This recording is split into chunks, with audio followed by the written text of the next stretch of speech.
انسان جو کام بھی شریعت و سنت کے خلاف کرتا ہے اس کو گناہ کہتے ہیں.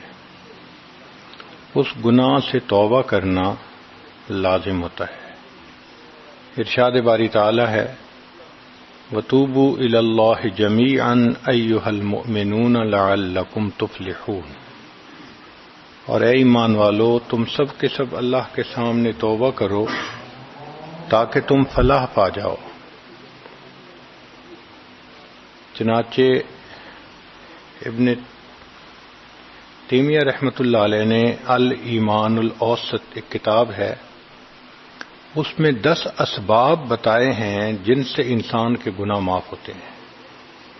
یہ 10 اسباب ہمیں زبانی یاد ہونے چاہیے تاکہ ہم ان کے ذریعے سے اپنے گناہوں کی بخشش کا بندوبست کر لیں. سب سے پہلا سبب استغفار. استغفار کہتے ہیں کہ اپنے گزرے ہوئے گناہوں پر نادم ہونا. شریعت نے کہا الندم توبۃ، ندامت یہ توبہ ہے. اور حدیث مبارکہ میں ہے کہ قیامت کے دن سب سے زیادہ خوش انسان وہ ہوگا من وجد فی صحیفتہ استغفارا کثیرا، جس کے نام اعمال میں کثرت کے ساتھ استغفار لکھا ہوا ہوگا. تو ہمیں کثرت سے استغفار پڑھنا چاہیے. چنانچہ ایک شخص حضرت حسن اللہ عنہ کے پاس آیا، حضرت بہت گناہ گار ہوں، کوئی عمل بتائیں. فرمایا استغفار پڑھو. ایک اور آدمی آیا، حضرت بارش نہیں ہو رہی، کوئی عمل بتائیں. فرمایا استغفار پڑھو.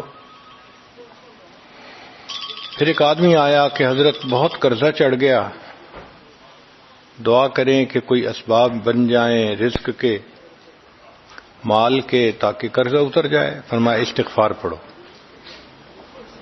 پھر ایک شخص آیا کہ حضرت دعا کریں اللہ مجھے بیٹا دے دے. فرمایا استغفار کرو.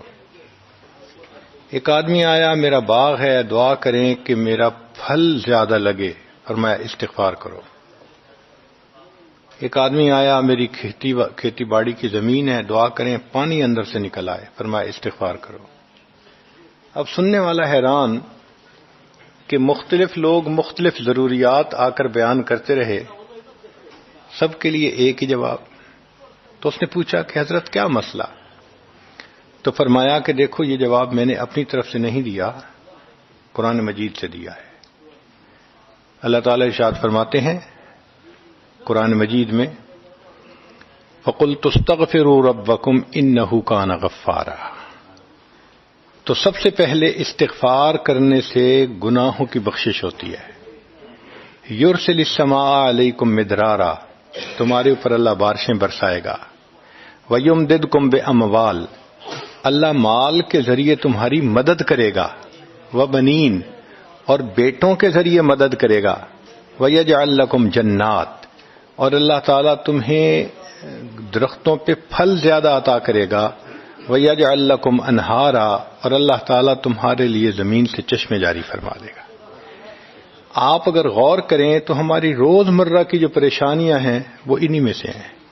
کوئی بیٹے کے لیے پریشان، کوئی کاروبار کے لیے پریشان، کوئی قرضوں کی وجہ سے پریشان. اس کا مطلب یہ ہے کہ اگر ہم استغفار کرنے کی عادت ڈال لیں تو ہمیں کسی اور عمل کی ضرورت ہی نہیں ہے. اور یہ عمل قرآن مجید میں بتایا گیا ہے. یہ پروردگار عالم کا کلام ہے. ہم استغفار کم کرتے ہیں، کم از کم 100 مرتبہ صبح اور شام استغفار کا کرنا معمول بنا لینا چاہیے. آپ لوگ ڈرائیو کرتے ہیں اپنے دفتر جاتے ہوئے تو راستے میں جو آدھا گھنٹہ لگتا ہے اس میں کیا کرنا ہوتا ہے؟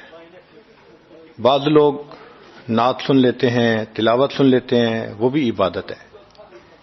لیکن اس سے زیادہ بہتر یہ ہے کہ انسان خود پڑھے کچھ. تو اگر اس دوران آپ استغفر اللہ ہی پڑھتے رہیں تو سینکڑوں دفعہ استغفار نامہ اعمال میں لکھا جائے گا. اور اگر پورا پڑھ لیں استغفر اللہ ربی من کل ذنب و اتوب الیہ، تو یہ سونے پہ سہاگے والی بات ہے. تو اپنے ٹائمنگز کو ایسے ایڈجسٹ کریں کہ اس میں درود استغفار کثرت کے ساتھ آپ پڑھ سکیں. کیونکہ حدیث پاک میں یہ فرمانا کہ قیامت کے دن وہ بندہ بہت خوش ہوگا جس کے نام اعمال میں استغفار زیادہ ہوگا. دوسرا سبب ہے توبہ.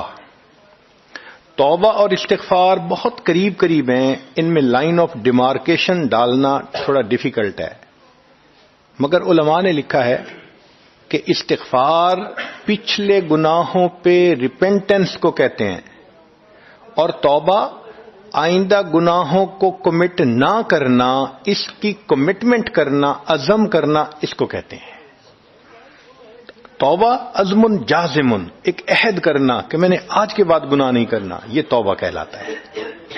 تو گویا توبہ کا تعلق آئندہ گناہ نہ کرنا، استغفار کا تعلق پاسٹ کے ساتھ ہے کہ میں نے جو کیا برا کیا، اللہ بس میری غلطی کو پلیز معاف کر دیں، اس کو استغفار کہتے ہیں.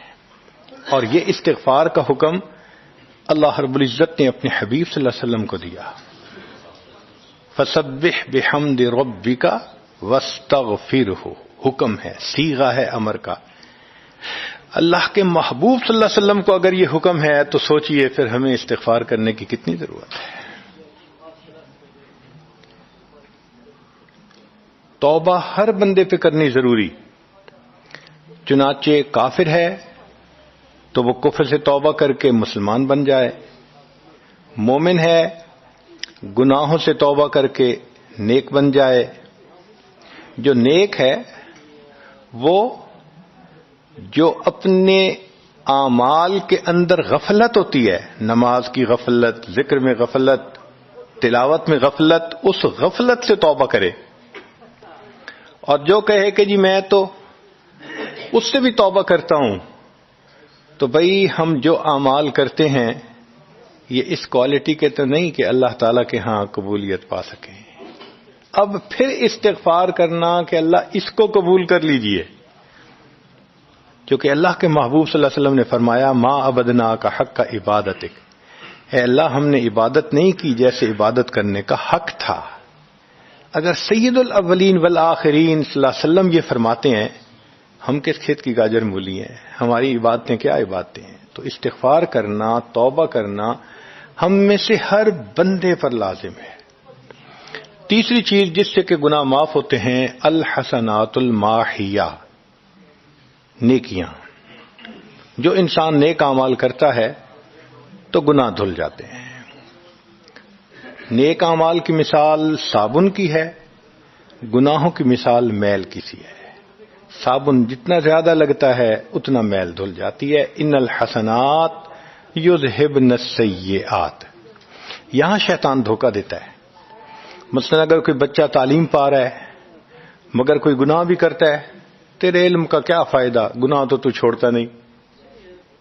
بھائی اگر گناہ کرتے ہیں تو علم تو الٹا ان گناہوں کو دھوئے گا، وہ علم ہی چھڑوا دیتا ہے تاکہ دھونے کا مسئلہ ہی نہ رہے. اب عورت سوچے گی میں پردہ تو کرتی نہیں، نمازوں کا کیا فائدہ. یہ دھوکہ ہے شیطان کا. بھئی آپ نمازیں پڑھتی رہو، اس نمازوں کی برکت سے اللہ پھر پردے کی بھی توفیق دے دیں گے. تو نیکی نہیں چھوڑنی چاہیے کبھی بھی. یہ سوچ کے جی میں اچھا تو ہوں نہیں، کیا فائدہ. فائدہ ہے. جب اللہ فرما رہے ہیں کہ نیکیاں گناہوں کو دھو دیتی ہیں، بھئی گناہ تو ہم چھوڑتے نہیں اور نیکی آرام سے چھوڑ دیتے ہیں، یہ کہاں کی لاجک ہے. تو اس لیے نیکی بھاگ بھاگ کے کرنی چاہیے. اگر گناہ ہیں تو نیکی اور زیادہ کریں تاکہ نیکی کی برکت سے گناہوں کی ظلمت ختم ہو جائے اور دھل جائے. حدیث پاک میں ہے بندہ گناہ کرتا ہے لکھ دیا جاتا ہے، دوسرا گناہ، تیسرا، 5 گناہ کرتا ہے، پھر اس کے بعد وہ ایک نیکی کرتا ہے تو نیکی والا فرشتہ کہتا ہے کہ دیکھو اللہ کے ہاں دستور ہے من جاء بالحسنۃ فلہ عشر امثالھا. اس کو 10 نیکیاں ملنی تھیں، تم نے 5 گناہ لکھے ہیں نا، اچھا تم 5 گناہ مٹا دو، میں نامہ اعمال میں 10 نیکیوں کی بجائے صرف 5 نیکیاں بیلنس وہ ڈال دیتا ہوں. چنانچہ 5 گناہ مٹا دیے جاتے ہیں، 5 نیکیاں نامہ اعمال میں لکھ دی جاتی ہے. اس لیے خوب نیکی کرنی چاہیے تاکہ اللہ تعالیٰ گناہوں کی ظلمت سے ہمیں محفوظ فرما دے۔ چوتھی چیز جس سے کہ گناہ معاف ہوتے ہیں، دعاء المؤمنین للمؤمن، جو ایمان والے ایک دوسرے کے لیے دعائیں کرتے ہیں اس سے بھی گناہ معاف ہوتے ہیں۔ چنانچہ عمر لانو جا رہے تھے عمرے کے لیے، نبی علیہ السلام نے فرمایا اے بھائی ہمیں اپنی دعاؤں میں نہ بھولنا۔ تو نبی علیہ السلام نے امت کو تعلیم دی کہ ایک دوسرے کو دعاؤں کے لیے کہنا چاہیے۔ یہ بہت اچھی عادت ہے کہ جب کسی سے ملیں جی ہمیں اپنی دعاؤں میں یاد رکھیں، والدین کو کہنا، بڑوں کو کہنا، دوستوں کو کہنا، کیا معلوم کس کی مانگی ہوئی دعا کام آ جائے۔ اس دعا کا فائدہ ہوتا ہے نا، تبھی تو قرآن مجید میں دعا سکھائی گئی، ربنا اغفر لنا ولاخواننا الذین سبقونا بالایمان، اے اللہ جو ہم سے پہلے ایمان والے چلے گئے ان کی بھی مغفرت فرما دے۔ تو فائدہ ہوتا ہے تو قرآن نے دعا سکھائی ہے نا۔ تو ایمان والوں کی دعاؤں سے دوسرے ایمان والوں کو فائدہ ہوتا ہے۔ حدیث پاک میں ہے دوست کی دعا دوست کے پیٹھ پیچھے رد نہیں کی جاتی، کیوں؟ اس میں خلوص ہوتا ہے۔ تو اس لیے حدیث پاک میں ہے، مسلم شریف کی روایت ہے کہ اگر کوئی آدمی فوت ہو جائے اور 40 آدمی جنازہ پڑھ لیں جو ایمان والے ہوں، توحید والے ہوں، فرمایا ما من رجل مسلم یموت فیقوم علی جنازتہ 40 رجلا لا یشرکون باللہ شیئا الا شفعهم اللہ فی، اللہ 40 بندوں کی نماز جنازہ کو قبول کر کے میت کی مغفرت فرما دیتے ہیں۔ پانچواں عمل ما یعمل للمیت من اعمال البر، ہم اپنے فوت شدہ لوگوں کے لیے جو نفل کے کوئی نیک کام کرتے ہیں اس سے بھی ان کے گناہ معاف ہوتے ہیں۔ مثلا صدقہ کر دیا، قرآن پاک پڑھا، ان کو بخش دیا، ان کی طرف سے عمرہ کیا، حج کیا، ان نفلی اعمال کا ثواب ان کو ملتا ہے، اس کی وجہ سے ان کے گناہوں کو معاف کر دیا جاتا ہے۔ چنانچہ حضرت شیخ الحدیث رحمۃ اللہ علیہ نے فضائل ذکر میں یا کسی اور کتاب میں واقعہ لکھا ہے کہ ایک اللہ والے تھے، قبرستان کے قریب سے جاتے ہوئے انہوں نے کچھ پڑھ کے قبرستان والوں کو بخش دیا۔ رات خواب دیکھا کہ وہی قبرستان والے ہیں اور ایک آدمی آتا ہے جیسے کوئی ڈاک تقسیم کرنے والا ڈاکیا ہوتا ہے، اور سب اس کی طرف بھاگ پڑتے ہیں جیسے ڈاک لینے کے لیے ہوں۔ ایک بندہ پیچھے آرام سے بیٹھا ہوتا ہے، وہ پوچھتا ہے کیا معاملہ؟ وہ کہتا ہے کہ یہ فرشتہ آیا ہے، روزانہ کی جو ڈاک آئی ہے نا نیکیوں کی، جو اولاد نے، رشتہ داروں نے، دوستوں نے کیے، لہذا وہ اعمال نیکیاں ملتی ہیں تو یہ سب لوگ جاتے ہیں کہ نیکیاں ملیں گی، ہمارا درجہ بڑھے گا۔ اس نے کہا کہ آپ کو ضرورت نہیں ہے؟ کہنے لگا ہاں میں لے لوں گا، مگر میرا ایک بیٹا ہے جسے میں نے قرآن پاک کا حافظ بنایا، اس کی دکان ہے، وہ سارا دن دکان پہ بیٹھا رہتا ہے اور ساتھ ساتھ قرآن پڑھتا رہتا ہے، تو مجھے اتنی نیکیاں مل جاتی ہیں کہ میں بعد میں لے لوں گا۔ اس نے کہا بیٹا کہاں؟ اس نے کہا فلاں جگہ دکان ہے۔ وہ اللہ والے جب وہاں گئے اگلے دن تو دیکھا کہ ایک نوجوان ہے اور وہ بیٹھا ہوا ہے، گاہک آتا ہے تو اس کو سودا بیچ دیتا ہے، جب گاہک کوئی نہیں ہوتا تو وہ قرآن پڑھنا شروع کر دیتا ہے۔ تو وہ سمجھ گیا کہ میرا خواب سچا تھا، اس بچے کے قرآن پڑھنے سے اس کے والد کو خوب بینیفٹ مل رہا ہے۔ کچھ عرصے کے بعد دوبارہ پھر اسی قبرستان کے قریب سے گزرے، پھر انہوں نے کچھ پڑھ کے بخش دیا۔ رات خواب میں دیکھا کہ اب جب تقسیم ہوا تو سب بھاگے تو وہ بندہ بھی بھاگا۔ انہوں نے کہا آپ بھی بھاگ رہے ہو؟ کہنے لگا ہاں میں اس لیے بھاگ رہا ہوں کہ میرا وہ بیٹا فوت ہو گیا، اب مجھے قرآن پڑھ کے بخشنے والا کوئی ایسا ہے نہیں، تو جو عام ایمان والوں کا ثواب آتا ہے میں بھی اسی میں سے اپنا حصہ لینے کے لیے جا رہا ہوں۔ تو ایمان والوں کے ان اعمال کا ثواب بھی ملتا ہے، اور اصل میں یہ اسی بندے کا اپنا عمل ہوتا ہے۔ یہ ذہن میں رکھنا کہ جو ایمان والے پڑھ کے بخشتے ہیں نا، اس کا ثواب کیوں ملتا ہے؟ اس کا اپنا عمل۔ دیکھو اس نے نیکوں سے تعلق جوڑا۔ وہ بھی تو ہوتے ہیں جن کے مرنے کے بعد پیچھے ریچھ کتے کی لڑائی کرواتے ہیں، میلے لگواتے ہیں، موسیقی کی محفلیں ہوتی ہیں، وہ بھی تو ہوتے ہیں نا، تو ان کو کچھ نہیں ملتا. اس بندے نے نیکوں سے محبت کی، یہ اس کا اپنا عمل ہے، اس کی محبت کی وجہ سے اب یہ لوگ اس کو پڑھتے ہیں، اللہ اس کو ثواب پہنچا دیتے ہیں. تو اس کے اپنا عمل ہے اصل میں. پھر چھٹی چیز جس کی وجہ سے گناہ معاف ہوتے ہیں، المصائب التی یکفر اللہ بها الخطایا فی الدنیا. دنیا میں انسان کو جو مشکلات، تکلیفیں، مصیبتیں پہنچتی ہیں، ان کی وجہ سے گناہ معاف کر دیے جاتے ہیں. کوئی مصیبت دنیا میں پہنچتی ہے، گناہ معاف ہوتے ہیں. چنانچہ نبی علیہ السلام تشریف فرما تھے، چراغ بجھ گیا، نبی السلام نے فرمایا انا للہ و انا الیہ راجعون. ام المومنین عائشہ صدیقہ عنہا نے پوچھا، اے اللہ کے حبیب صلی اللہ علیہ وسلم یہ تو پڑھتے ہیں جب کوئی آدمی فوت ہو جاتا ہے. فرمایا عائشہ، مومن کو جو بھی دنیا میں تکلیف، غم پہنچتا ہے، اگر وہ اس کے اوپر انا للہ پڑھ لے اس کو ثواب ملتا ہے. تو سوچنے کی بات ہے، چراغ کے بجھنے پر اگر ثواب ملتا ہے تو کسی عزیز کی زندگی کا چراغ بجھ گیا، اس پر کتنا ثواب ملے گا. اس لیے تکلیف آئے تو پریشان ہونے کی بات نہیں ہوتی، صبر کرنے کی بات ہوتی ہے. انسان بے صبری کے ذریعے خواہ مخواہ اس تکلیف پر ملنے والے ثواب سے اپنے آپ کو محروم کر دیتا ہے. بے صبری سے تکلیف ختم نہیں ہوتی، ثواب ملنا بند ہو جاتا ہے. تو بے صبری کا کیا فائدہ؟ اور ہو سکتا ہے کہ یہ مصیبت جو آئی یہ بندے نے خود مانگی ہو. یہ بھی عجیب بات ہے.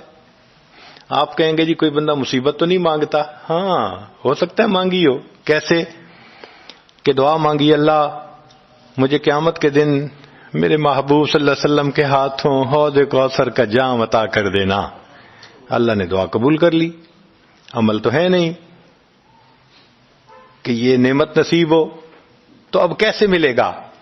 اللہ تعالی بیماری، مصیبت، پریشانی کچھ اس کے اوپر بھیج دیتے ہیں.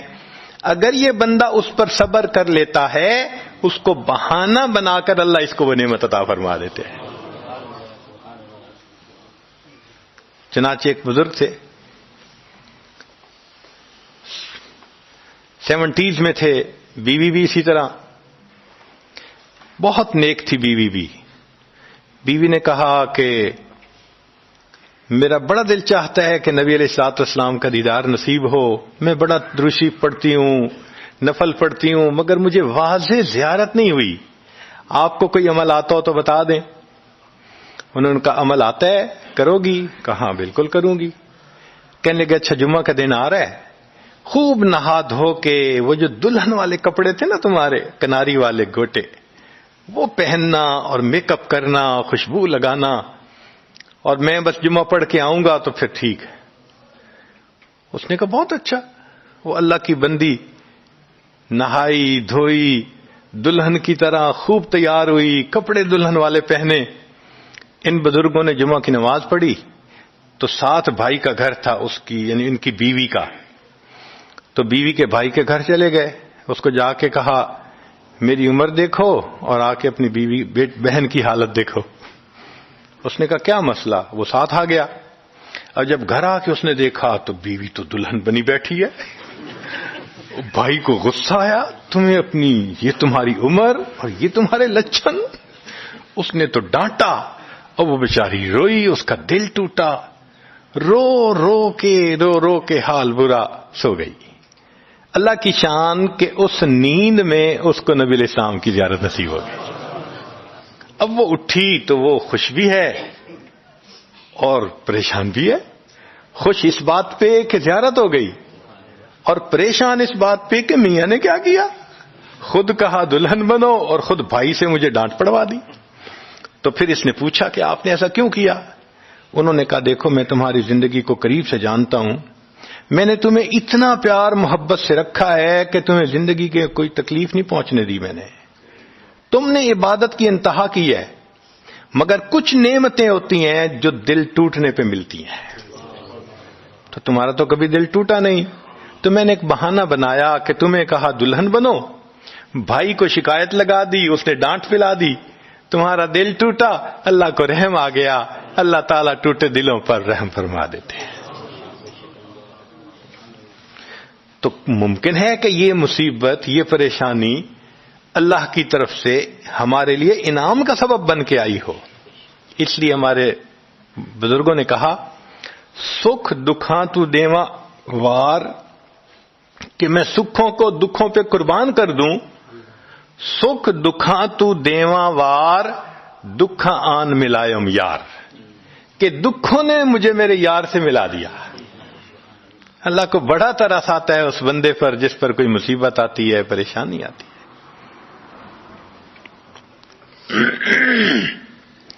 پھر ساتویں چیز جس سے کہ گناہ معاف ہوتے ہیں، ما يحصل فی القبر من الفتنة والزغطة والروع، قبر کے اندر انسان جب جائے گا تو اس کو وہاں پر زغط قبر پیش آئے گا۔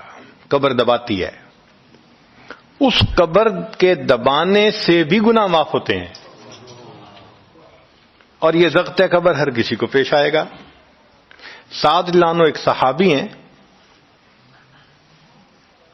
نبی علیہ السلام نے ان کا جنازہ پڑھایا اور اللہ کے محبوب صلی اللہ علیہ وسلم پنجوں کے بل چلنے لگے۔ تو صحابی نے پوچھا، اے اللہ کے حبیب صلی اللہ علیہ وسلم آپ ایسے چل رہے ہیں؟ فرمایا، سعد کی نماز جنازہ میں شرکت کے لیے اتنے فرشتے آسمان سے اتر آئے، مجھے پاؤں رکھنے کی جگہ نہیں مل رہی۔ یہ پھر حدیث پاک میں آتا ہے کہ نبی علیہ السلام نے فرمایا، سعد کی وفات پر اللہ کا عرش بھی 3 دن تک روتا رہا۔ جن کی وفات پہ اللہ کا عرش روئے، اللہ کے فرشتے جنازے میں اتریں، کیسے اللہ کے مقبول بندے ہوں گے؟ پھر نبی علیہ السلام نے فرمایا، سعد کو بھی زغط قبر پیش آیا۔ تو اس کا مطلب یہ ہے کہ یہ زغط قبر تو پیش آنا ہی ہے، ہر کسی کو آنا ہے، کوئی بھی ہو۔ اب یہ عجیب سی بات ہے، مگر اس کو سمجھیں کہ کیوں پیش آنا ہے۔ آپ اگر کسی ریسٹورنٹ پہ جائیں اور جا کے سویٹ ڈش کھائیں یا کباب کھائیں تو بل پے کرنا پڑتا ہے نا۔ گروسری سٹور سے جا کے کوئی چیز لائیں، بل پے کرنا پڑتا ہے نا، ہر چیز کا بل ہوتا ہے نا۔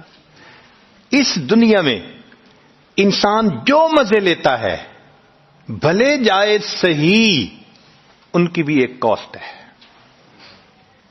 اور وہ اسے پے کرنی پڑے گی، اور وہ کاسٹ زغط قبر سے پے ہوگی۔ اس لیے جس کی زندگی غربت میں گزری ہوگی اس کا زغط قبر بہت کم ہوگا، اور جس نے عیش آرام مزے سہولت انجوائے کیا، کاسٹ تو دینی پڑے گی نا وہاں جا کے۔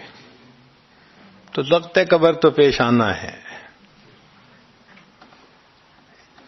ہمارے والد صاحب بچپن میں دیکھتا تھا میں کہ بہت اچھا سالن بنا ہوتا تھا نا، تو اکثر وہ گلاس پانی کا اٹھاتے تھے اور ایک گھونٹ پانی ڈال دیتے تھے۔ مجھے سمجھ نہیں آتی تھی یہ کیا کرتے ہیں، میں اکثر ان سے پوچھتا تھا، ابو آپ ایسے کیوں کرتے ہیں؟ نہیں بتاتے تھے۔ جب ان کی وفات ہوئی تو بعد میں والدہ صاحبہ نے کہا کہ اصل میں وہ یہ کہا کرتے تھے کہ نفس میرا دشمن ہے، میں اس نفس کو لذتیں کیوں دوں۔ وہ لذیذ کھانے کے اوپر بھی ایک گھونٹ پانی ڈال کے اس کو کم مزے والا بنا لیا کرتے تھے، جائز لذتوں کو بھی کم کر لیتے تھے۔ ہمارا کیا حال ہوگا جو ناجائز لذتوں کے پیچھے بھاگتے پھرتے ہیں۔ تو یہ زغط قبر مومن کو بھی پیش آتا ہے اور کافر کو بھی، مگر فرق ہے، کافر کو پیش آئے گا کہ حدیث پاک میں آتا ہے دائیں طرف کی پسلیاں بائیں طرف اور بائیں کی پسلیاں دائیں طرف، یوں پسلیاں توڑ کے رکھ دیں گے۔ اور مومن کو بھی زغط قبر پیش آئے گا، مگر مومن کو زغط قبر تکلیف نہیں دے گا اتنی اگر نیک ہوا۔ کیوں؟ اچھا آپ بتائیں، سر میں درد ہو تو آپ کہتے ہیں نا ذرا سر دبا دو، تو تکلیف ہوتی ہے یا راحت ملتی ہے؟ سر دبانے سے راحت ملتی ہے۔ جس طرح سر درد میں کوئی دبائے سر کو راحت ملتی ہے، ایسے ہی مومن کو زغط قبر تو پیش آئے گا مگر مومن کے لیے راحت کا سبب ہوگا۔ 8ویں چیز جس سے کہ گناہ معاف ہوں گے، احوال یوم القیامت وکربھا وشدائدھا، قیامت کے دن جو انسان کو ایک وحشت کی کیفیت ہوگی، ہول کی کیفیت ہوگی، خوف ڈر کی کیفیت ہوگی. اللہ اکبر. امام غزالی رحمۃ اللہ علیہ نے تفصیل لکھی ہے کہ سارے لوگ کھڑے ہوں گے اور سورج بہت قریب ہوگا، پسینے میں شرابور ہوں گے. اللہ اکبر. اس وقت جہنم کے اندر ابال آئے گا اور جہنم کے اندر سے انگارے اٹھ کر اوپر جائیں گے اور واپس گریں گے. فرماتے ہیں اس وقت انبیاء میں سے کوئی نبی بھی ایسا نہیں ہوگا جس کو یہ ڈر نہ ہو کہ کہیں انگارے میرے اوپر نہ آ جائیں. اگر انبیاء بھی تھرا رہے ہوں گے، ہمارا اس دن کیا حال ہوگا؟ تو قیامت کے دن کی دہشت اور وحشت کوئی چھوٹی چیز نہیں ہے، مگر اس سے بھی اللہ تعالیٰ ایمان والوں کے گناہوں کو معاف فرما دیں گے. پھر نویں چیز جس سے کہ گناہ معاف ہوں گے، شفاعت النبی صلی اللہ علیہ وسلم فی اہل الذنوب یوم القیامہ. قیامت کے دن اللہ کے پیارے حبیب صلی اللہ علیہ وسلم جو اپنی امت کے لیے شفاعت فرمائیں گے، اللہ اس پر بھی امتیوں کے گناہوں کو معاف فرما دیں گے. نبی اسلام نے ارشاد فرمایا کہ اللہ رب العزت نے ہر نبی علیہ السلام کو ایک ایسی دعا مانگنے کا اختیار دیا کہ جیسی دعا مانگی جائے گی منوان قبول ہو جائے گی. تو انبیاء نے دعائیں مانگی. تو صحابی نے پوچھا اے اللہ کے نبی صلی اللہ علیہ وسلم آپ کو بھی اختیار دیا گیا؟ فرمایا مجھے بھی اختیار دیا گیا. اے اللہ کے نبی صلی اللہ علیہ وسلم آپ نے کیا دعا مانگی؟ فرمایا میں نے کوئی دعا نہیں مانگی، میں نے اس کو ذخیرہ رکھ لیا. قیامت کے دن جب میری گنہگار امت کا حساب ہوگا اس وقت میں وہ دعا مانگوں گا، امت کو لے کے جنت میں جاؤں گا. اللہ کے محبوب صلی اللہ علیہ وسلم کو امت سے کتنا پیار تھا. کوئی ماں اولاد کے لیے 23 سال نہیں روتی. جوان بیٹا فوت ہو 2-4 مہینے رو کے پھر نارمل لائف ہو جاتی ہے. کوئی باپ اولاد کے لیے 23 سال نہیں روتا. اللہ کے پیارے حبیب صلی اللہ علیہ وسلم امت کے لیے 23 سال آنسو بہاتے. رب امتی رب امتی رب امتی دعا مانگتے تھے. لمبے سجدے. ام المومنین عائشہ صدیقہ عنہا فرماتی ہیں کہ محبوب صلی اللہ علیہ وسلم کے آنسو جو مصلی پہ گرتے تھے مجھے لگتا تھا کہ بارش کے قطرے زمین کے اوپر گر رہے ہیں، ایسے آواز محسوس ہوتی تھی. اور اتنا لمبا سجدہ ہوتا تھا کہ کبھی کبھی میں اٹھ کے محبوب صلی اللہ علیہ وسلم کے پاؤں کے انگوٹھے کو ٹچ کرتی تھی کہ ابھی جان تو سلامت ہے نا. تب مجھے احساس ہوتا تھا نہیں ابھی تک زندہ ہے. سجدہ لمبا ہو گیا. اتنا لمبا سجدہ کس کے لیے؟ اللہ امت کو گناہوں کو معاف فرما دے، امت کے گناہوں کو معاف. چنانچہ جب نبی علیہ الصلوۃ والسلام پر آخری یعنی مرض آئی، بیماری کی کیفیت آئی، تو اللہ کے حبیب صلی اللہ علیہ وسلم کو بخار بہت تیز ہو گیا تھا. اور جو مسجد میں آخری مرتبہ لائے تھے تو 2 آدمی تھے، ایک ادھر تھا ایک ادھر تھا، اور اللہ کے حبیب صلی اللہ علیہ وسلم نے ان کا سہارا لیا تھا اور بہت مشکل سے چل کے تشریف لائے تھے. یہ آخری نماز تھی. پھر واپس تشریف لے گئے، بخار اور تیز ہو گیا. سیدہ عائشہ صدیقہ عنہا فرماتی ہیں کہ میں نے اوپر کپڑا سا ڈال دیا، کپڑے کے اوپر سے مجھے گرمی محسوس ہو رہی تھی. میں نے پانی کا ایک پیالہ پیش کیا.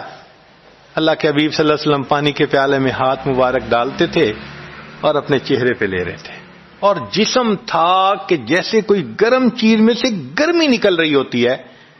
اس طرح وہ بخار سے دہک رہا تھا. فرماتی ہیں کہ مجھے محسوس ہوا کہ یہ تو بہت تیز بخار ہے، کبھی ایسا نہیں دیکھا. تو میں نے پوچھا اے اللہ کے حبیب صلی اللہ علیہ وسلم بخار ایسا تو کبھی نہیں دیکھا، اتنا زیادہ تیز اتنا زیادہ تیز. نبی علیہ السلام نے فرمایا عائشہ مومن کو سکرات موت کے وقت جو تکلیف ہوتی ہے اس پر بھی اس کے گناہ معاف ہوتے ہیں. میں نے اللہ سے یہ دعا مانگی تھی، اللہ جب میری سکرات کا وقت آئے تو مجھے تکلیف زیادہ دے دینا اور اس کے بدلے اللہ میری امت کے گناہوں کو معاف فرما دینا. عائشہ یہ وہ سکرات ہیں جس کی وجہ سے مجھے تکلیف بہت ہے. اللہ کے محبوب صلی اللہ علیہ وسلم کو اتنی تکلیف ہو رہی تھی. اتنے میں اطلاع ملی, دروازہ کھٹکھٹایا گیا, پوچھا کون؟ جواب ملا جبریل علیہ السلام اور اسرائیل علیہ السلام اجازت مانگتے ہیں آنے کی. نبی علیہ السلام نے فرمایا جبریل اندر آ جائیں. تو جبریل آئے. اے اللہ کے حبیب صلی اللہ علیہ وسلم, اللہ نے آپ کو یاد فرمایا ہے. نبی علیہ السلام نے فرمایا جبریل اللہ تعالیٰ سے پوچھ کے یہ پہلے بتاؤ میرے بعد میری امت کا کیا حال ہوگا, پہلے پوچھ کے بتاؤ. جبریل علیہ السلام نے اللہ تعالیٰ سے پوچھا. رب کریم نے کہا, فرمایا میرے محبوب سے جا کر کہہ دو اے محبوب آپ کے بعد آپ کی امت کو تنہا نہیں چھوڑیں گے. جب نبی علیہ السلام کو تسلی ہو گئی, محبوب نے فرمایا اچھا ملک الموت کو بھی اندر آنے دو. اللہ کے محبوب صلی اللہ علیہ وسلم کو امت سے ایسی محبت تھی. اللہ اکبر. چنانچہ حدیث پاک میں ہے کہ نبی علیہ الصلوۃ والسلام نے فرمایا خیرت بین ان یدخل نصف امتی الجنہ و بین شفاعہ. اللہ رب العزت نے مجھے چوائس دیا, اختیار دیا کہ اے میرے حبیب صلی اللہ علیہ وسلم آپ چاہیں تو آپ کی آدھی امت کو بلا حساب جنت بھیج دیں گے, اور آپ چاہیں تو جن کی آپ شفاعت کریں ان کو بھیجیں گے.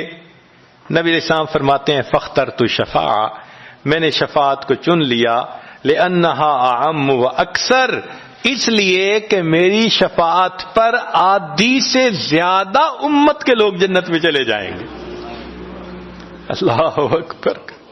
پوچھنے والے نے پوچھا اے اللہ کے حبیب صلی اللہ علیہ وسلم اترونہا للمتقین, کیا آپ کی شفاعت نیکوں کے لیے ہوگی؟ فرمایا لا ولکنہا للمذنبین الخطائین المتلوثین, نہیں میری شفاعت میرے امت کے گناہگاروں کے لیے ہوگی. اللہ کے حبیب صلی اللہ علیہ وسلم کی شفاعت کا نصیب ہو جانا یہ بھی گناہوں کی بخشش کا سبب ہے. مگر شفاعت کس کو نصیب ہوگی اس کی بھی تفصیل سن لیجئے. کچھ لوگ ہوتے ہیں سنت کو دیکھتے ہیں ان کا دل خوش ہو جاتا ہے, وہ سنت رکھنے والے کو انکریج کرتے ہیں, اس کو مورل سپورٹ دیتے ہیں, نہیں نہیں تم نے اچھا کیا. اور کچھ وہ ہوتے ہیں کہ جو دیکھتے ہیں چہرے پہ سنت سجی, کیا ملا بن گئے, کیا تم نے چہرے پہ کر لیا. علماء نے لکھا جس نے سنت کو دیکھ کر ناگواری کا اظہار کیا اس نے اپنے آپ کو شفاعت سے محروم کر لیا. یہ نہیں ہے کہ ہم سنت کا مذاق بناتے پھریں اور ہمیں شفاعت نصیب ہوگی, نہیں. احترام ہو دل میں سنت کا. نبی علیہ الصلوۃ والسلام کی ایک ایک سنت پہ قربان ہو انسان. جب یوں محبت ہوگی تو پھر نبی علیہ الصلوۃ والسلام کی شفاعت بھی ان کے لیے ہوگی. 10واں سبب جس سے کہ گناہ معاف ہوں گے, رحمت اللہ و عفوہ و مغفرتہ بلا سبب من العباد. قیامت کے دن انبیاء کرام شفاعت کریں گے, بخشش ہوگی, پھر علماء کریں گے, شہداء کریں گے, پھر سب جنتی شفاعت کریں گے, حتیٰ کہ کوئی ایسا نہیں رہے گا کہ جو کسی اور کی شفاعت کرے. اور وہ لوگ جہنم میں ہوں گے کہ جن کا کوئی جنتی واقف ہی نہیں ہوگا. اللہ اکبر. سالوں وہ جہنم میں جلتے رہیں گے, جلتے رہیں گے. پھر ایک وقت آئے گا کہ ان میں سے جن کے دل میں تھوڑا سا بھی ایمان ہوگا نا, اگرچہ اس کی شفاعت کرنے والا کوئی نہیں ہوگا, ان کو بھی اللہ بخشنے کا سبب بنائیں گے. وہ کیسا ہوگا؟ حدیث پاک میں آتا ہے کہ یہ جو ایمان والے ہوں گے نا, ان کے اور کافروں اور مشرکین کے درمیان جو دیوار تھی نا آگ کی, اس کو ذرا ٹرانسپیرنٹ اللہ بنائیں گے. تو مشرکین دیکھیں گے اور کہیں گے اوہ ہم تو جل ہی رہے تھے, اور تم تو کلمہ پڑھتے تھے, تم بھی یہاں جل رہے ہو. تو وہ جب ان کو کلمے کا تانا دیں گے کہ تمہارا نام تو مسلمانوں والا تھا نا, تو اس وقت وہ جہنمی اللہ سے فریاد کریں گے، اللہ تیری توحید کا طعنہ دیتے ہیں، کہاں گیا تمہارا خدا، تم بھی ہمارے ساتھ جل رہے ہو۔ جب وہ فریاد کریں گے اللہ تعالیٰ جبرائیل علیہ السلام کو فرمائیں گے جبرائیل جاؤ، جس کے دل میں ذرہ برابر بھی تمہیں ایمان نظر آتا ہے اس کو بھی جہنم سے نکالنا، ان کو بھی جہنم سے نکال دیا جائے۔ پھر اس کے بعد وہ بچیں گے کہ جن کا ذرہ ایمان بھی نہیں فرشتے کو نظر آئے گا، مگر اللہ فرمائیں گے انبیاء نے بھی شفاعت کر لی، شہداء نے بھی، علماء نے بھی، جنتیوں نے بھی، اب میں اپنی رحمت کا اظہار کرتا ہوں، میں بھی تو بندوں سے محبت کرتا ہوں۔ حدیث پاک میں ہے ثلاث حشیات، یوں کر کے اگر گندم ہونا اور انسان دونوں ہاتھوں کو ایسے کرے تو اس کو لپ کہتے ہیں، لپ بھرنا، تو اس میں ہزاروں چاول کے دانے آ سکتے ہیں۔ سوچئے اللہ رب العزت لپ بھریں گے تو وہ کتنی بڑی ہوگی، کھربوں لوگ ہوں گے، ایک لپ کو بھر کے نکالا جائے گا، پھر دوسری کو نکالا جائے گا، پھر تیسری لپ بھر کے نکالیں گے، پھر ایک حوض ہوگا، کہا جائے گا جہنمی کو اغتسل فی ھذا الغدیر، اس حوض کے اندر تم جاؤ غسل کرو۔ جب وہ غسل کریں گے بالکل ان کے جسم صحیح سلامت ہو جائیں گے، پھر اللہ تعالیٰ ان کو جنت عطا فرمائیں گے، مگر ان کے ماتھے پر لکھا ہوا ہوگا اتقاء الرحمن، کہ رحمان نے اپنی رحمت سے ان کو رعایتی پاس کر دیا، وہ جنت میں جائیں گے۔ اب جو جنت میں جائیں گے تو جنتی لوگ ان کے ساتھ ملیں گے، خوش ہوں گے، مگر کہیں کہیں کوئی ان کو کہے گا ہم تو اللہ کے فضل سے سیدھا آ گئے، تم تو آیا فلاں جگہ سے آئے ہو نا، رعایتی پاس ہو۔ اب جب ان کو رعایتی پاس کا طعنہ ملے گا تو ان کو عجیب لگے گا، پھر ایک وقت آئے گا کہ یہ سب اتقاء الرحمن اللہ کے سامنے فریاد کریں گے، اللہ آپ نے اپنی رحمت سے جہنم سے نکال دیا، جنت بھیج دیا، یہ جو مہر ایک لگا دی یہ بھی تو اتار دیجئے نا۔ تو اللہ تعالیٰ ان کی مہر کو ختم فرمائیں گے اور یہ جنت میں رہنے لگ جائیں گے۔ امام غزالی رحمت اللہ علیہ اس واقعے کو نقل کرنے کے بعد لکھتے ہیں میرا کوئی عمل ایسا تو نہیں کہ میں امید کروں کہ میں جنت چلا جاؤں گا، کاش اللہ مجھے ان اتقاء الرحمن میں شامل فرما لیتے، کاش کہ اللہ تعالیٰ مجھے ان اتقاء الرحمن میں شامل فرما لیتے۔ بے گناہوں میں چلا زاہد جو اس کو دیکھنے، مغفرت بولی ادھر آ میں گنہگاروں میں ہوں، وہ کرشمے شان رحمت نے دکھائے روز حشر، چیخ اٹھا ہر بے گناہ میں بھی گنہگاروں میں ہوں۔ اللہ اکبر۔ حضرت قاری طیب صاحب رحمۃ اللہ علیہ ایک کتاب میں لکھتے ہیں اتنا اللہ کی رحمت کا ظہور ہوگا، اتنا ظہور ہوگا اس دن، ایک ایسا وقت آئے گا کہ شیطان بھی سر اٹھا کر دیکھے گا، اسے بھی امید لگے گی شاید میری بھی مغفرت کر دی جائے۔ وَكَانَ بِالْمُؤْمِنِينَ رَحِيمًا۔ اللہ تعالیٰ قیامت کے دن اپنی رحمت کا اظہار فرمائے۔ اللہ کرے قیامت کے دن اللہ کی رحمت سے ہمارا کام بن جائے۔ اللہ تعالیٰ ہمیں اپنے گناہوں سے سچی توبہ کرنے کی توفیق عطا فرمائے، اور اللہ تعالیٰ ہمیں اپنے بخشش کیے ہوئے گنہگار بندوں کی قطار میں قیامت کے دن شامل فرمائے۔ وآخر دعوانا ان الحمد للہ رب العالمین۔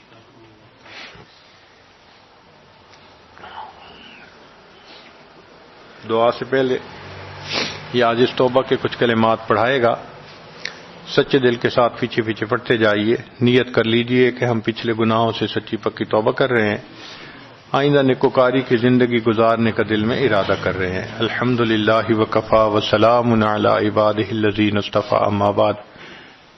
یہ کلمات پڑھیے۔ بسم اللہ الرحمن الرحیم، لا الہ الا اللہ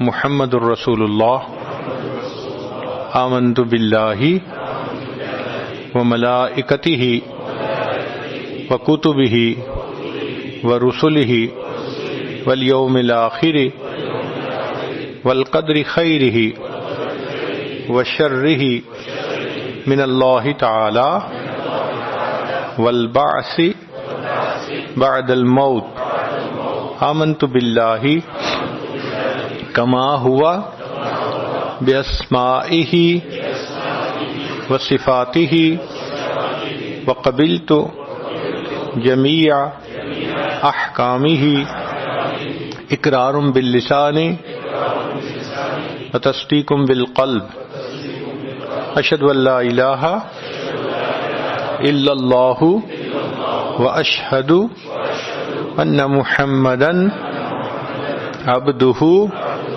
ورسولہ استغفر اللہ ربی من کل ذنب واتوب الیہ برحمتک یا ارحم الراحمین۔ ان کلمات کو پڑھنے سے آپ بیت ہو چکے ہیں، توبہ طائب ہو چکے ہیں۔ چند معمولات اگر کریں گے تو دل کو اللہ تعالیٰ منور فرمائیں گے۔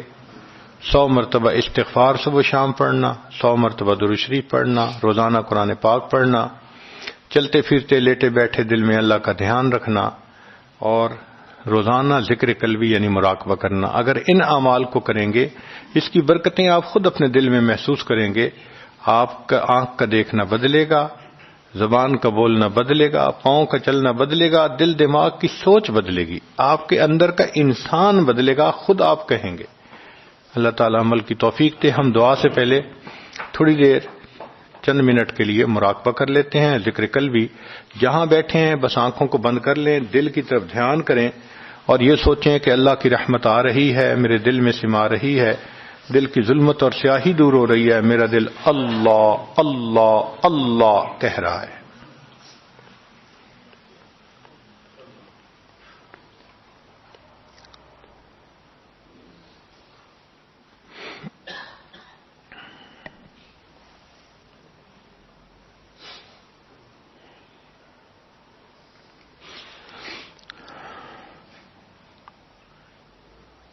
اپنے دامان شفاعت میں چھپائے رکھنا، میرے سرکار میری بات بنائے رکھنا، آپ کی یاد ستاتی ہے تو رو لیتے ہیں، اپنی یادوں کے ہمیں روگ لگائے رکھنا،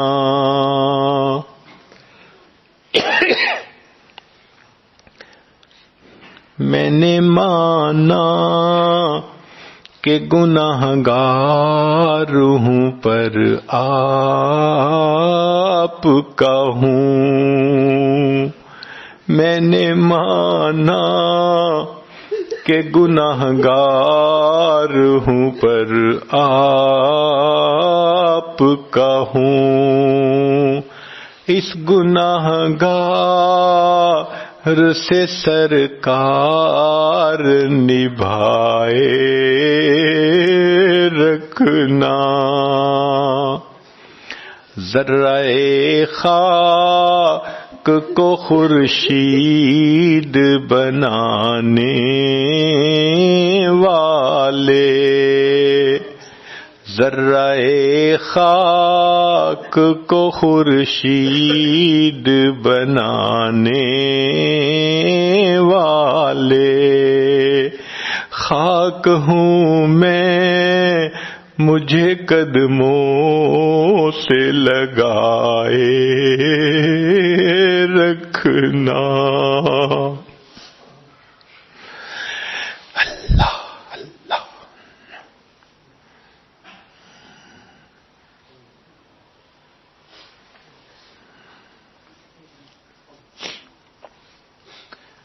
لا الہ الا اللہ محمد الرسول اللہ۔ دعا کر لیجئے، سبحان ربی العلی الوہاب اللہم صلی علی سیدنا محمد وعلی آل سیدنا محمد وبارک وسلم۔ اے کریم آقا، ہم آپ کے عاجز مسکین بندے ہیں، ہمارے گناہوں کو معاف فرما، خطاؤں سے درگزر فرما، عیبوں کی پردہ پوشی فرما۔ اللہ ہماری نگاہوں کو پاک فرما، دلوں کو صاف فرما، سینوں کو اپنی محبت سے لبریز فرما، اپنے عشق کی آتش ہمارے سینوں میں پیدا فرما، ہمارے انگ انگ سے اپنے ذکر کو جاری فرما، روئیں روئیں سے اپنے ذکر کو جاری فرما، ہڈی ہڈی بوٹی بوٹی میں اپنی محبت پیدا فرما۔ اے اللہ، جو گناہ دن میں کیے معاف فرما، راتوں میں کیے معاف فرما، محفل میں کیے معاف فرما، تنہائیوں میں کیے معاف فرما، جو گناہ یاد ہیں وہ بھی معاف فرما، جو کر کے بھول گئے وہ گناہ بھی معاف فرما۔ میرے مالک، ہمارے حال پر رحمت کی نظر فرما۔ اے اللہ، سائل جو روٹی کا ہو، سائل ایک دروازے سے نہ ملے وہ دوسرے پہ چلا جاتا ہے، نہ ملے تیسرے پہ چلا جاتا ہے، اس کا تو مسئلہ کوئی نہیں۔ اللہ، مسئلہ تو ہمارا ہے، ان کے پاس ایک ہی دروازہ ہے۔ اللہ، ہم اچھی طرح جانتے ہیں جو آپ کے دروازے سے خالی اٹھتا ہے وہی بد نصیب ہوتا ہے۔ اللہ، اپنے دروازے سے خالی نہ اٹھائیے، اللہ خالی نہ اٹھائیے، جولیاں بھر دیجیے، مرادیں پوری کر دیجیے۔ آپ نے فرمایا وَأَمَّا السَّائِلَ فَلَا تَنْهَرْ، سوالی کو انکار نہ کرو۔ جب ہم کمزوروں کو حکم ہے ہم سوالی کو انکار نہ کریں، اے اللہ ہم بھی تو آپ کے در کے سوالی ہیں، اے مالک آپ بھی انکار نہ فرمائیے۔ اے اللہ، اس مجلس میں جتنے لوگ ہیں سب کی جھولیاں بھر دیجیے، نیک مرادیں پوری کر دیجیے، آنے والے وقت کو گزرے وقت سے بہتر فرما دیجیے، آنے والی زندگی کو گزری زندگی کا کفارہ بنا دیجیے۔ دور قریب سے جو لوگ بھی آئے ہیں، یہ مقامی یہاں کے مسجد میں نماز پڑھنے والے ہیں، اللہ سب کو اپنے مقبول بندوں میں شامل فرما لیجیے۔ اے اللہ، ہماری ان دعاؤں کو اپنی رحمت سے قبول فرما، ہمیں بار بار اپنے گھر کا دیدار عطا فرما، اپنے حبیب صلی اللہ علیہ وسلم کے در کی قبولیت والی بار بار حاضری نصیب فرما۔ پوری دنیا میں جہاں مسلمان پریشان ہیں، اللہ سب کی پریشانیوں کو دور فرما۔ ہمارے والدین، عزیز اقارب، مشائخ جو فوت ہو چکے، اللہ ان کی مغفرت فرما، جن کی آپ نے مغفرت کر دی قرب کے اعلیٰ درجات عطا فرما، جنہوں نے دعاؤں کے لیے کہا، خط لکھے، فون کیے، ان کے ہم پر حقوق آتے ہیں یا جو ہم سے توقعات رکھتے ہیں، اللہ ان سب کو ان نیک دعاؤں میں شامل فرما۔ صلی اللہ تعالی علی حبیبہ سیدنا محمد وآلہ واصحابہ اجمعین برحمتک یا ارحم الراحمین۔